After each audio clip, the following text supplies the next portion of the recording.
just this homestand as a whole, how frustrating does that leave you, heading into the rest of the season? Yeah, I mean, it's embarrassing, honestly. Just, feels like we've had a million opportunities to make adjustments, and get him in the direction that we think we're capable of, and nobody more so than myself, and just haven't been able to do it. So, it sucks. At some point, you either, keep thinking that you're better than you're playing. Like at this point, we've got to be brutally honest with ourselves, and like I said, myself more so than anybody, and commit to finding a process that helps us get better to where we can start winning some games to the level that we need to, and that's really, I think, the goal, regardless of what the prospects of your season are. So for me, that's got to be the focus going forward. You mentioned finding a process. How do you find that as a team? Yeah, I mean, you got to be honest with yourselves. You got to communicate on it. You got to identify the things that matter to you. There's multiple ways to be successful. You see that in baseball, I think, more so than any sport. And I don't think there's necessarily a right or wrong answer, but I think those things need to be communicated and they need to be emphasized.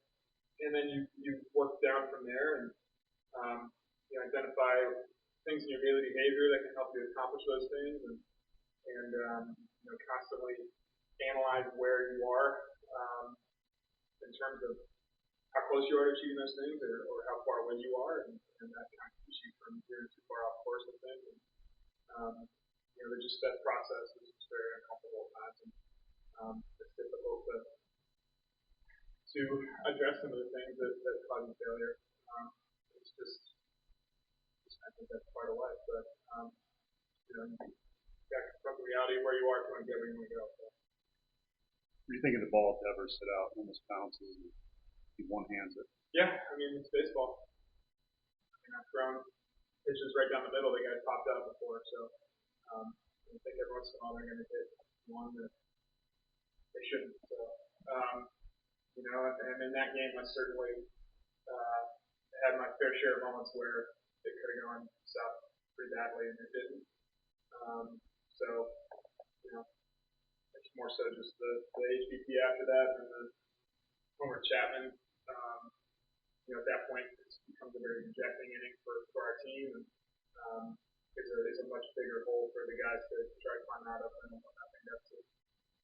When a team is in this position this time of year, the business element steps in or becomes a thing. You might have to say goodbye to Mark Sal or some of these other guys. What's that feeling like, knowing that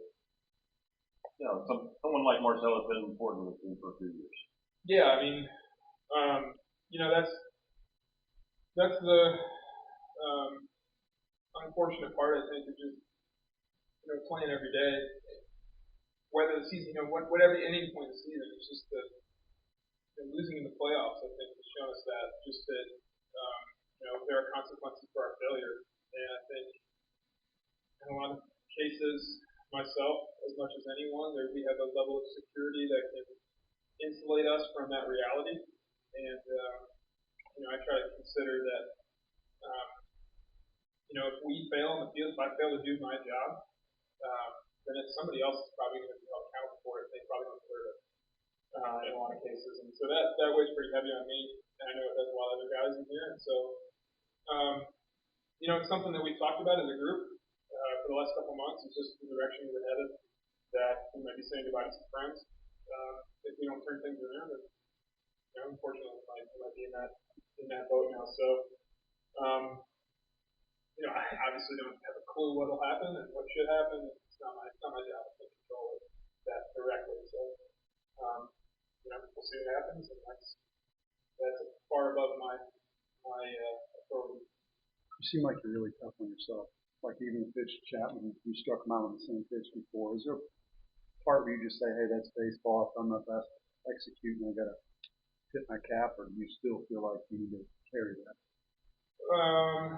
Yeah, I mean, I mean that is baseball. I mean, that's what's funny, you make a pitch in one case and it's positive result, and you make the same pitch and it's a homer. So, and that ball to Dever is in every other circumstance in my career, I think probably really good execute pitch. The only other time it's been a home run is the last time I faced Rafael Devers in 2023 in Boston, and he hit a home run on a two-strike slider that almost hit the dirt. So, I suppose you could say it's on me for go to the well too many times, honestly, knowing that that's a potential outcome. But I can only execute my strengths. I can only do what I can do. And, I think ultimately, regardless of what your stuff looks like, what your velo is, how well you're executing at any given moment, the best pitch is the one that you have the most conviction in. And there has to be a belief behind everything you throw. And I think when I've had that full conviction, regardless of what comes out of my hand, it's really a positive outcome. So, I think I swung too far into the frustrated kind of, agitated state after the Devers homer, and that's honestly just on me. So, doesn't matter if the pitch was executed. It was a pitch in this location. It's just the wrong intent, honestly. So I think that's a long-winded answer. But the mentality is ultimately what means the most to me. Thank you. Thank you.